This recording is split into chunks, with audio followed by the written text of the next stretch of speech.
আসসালামু আলাইকুম।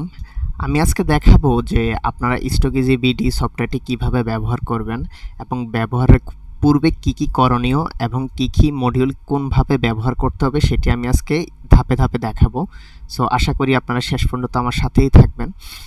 প্রথমত আপনারা যখন আমাদের সাথে যোগাযোগ করবেন, যোগাযোগ করার পরে আপনারা যে প্যাকেজটি সিলেক্ট করবেন, প্যাকেজটি পারচেজ করার পরে আপনাদের এখানে ঠিক এরকম একটা ইমেল যাবে। সেটা হচ্ছে আপনার মেলের ইনবক্সে অথবা হচ্ছে আপনার মোবাইলে এসএমএস হিসেবে একটা নোটিফিকেশন যাবে।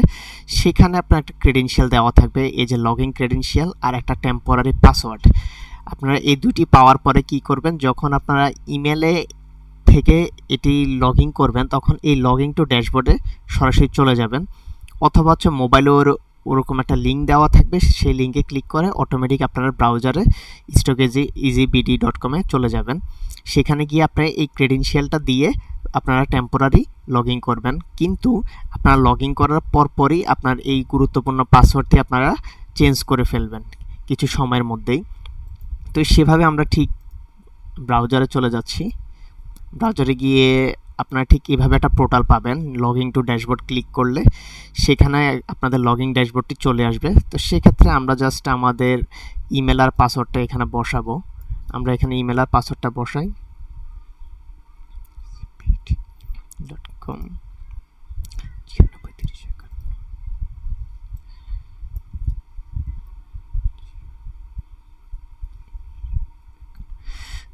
ইমেল আর পাসওয়ার্ড বসিয়ে আমি এখানে লগইন দিলাম।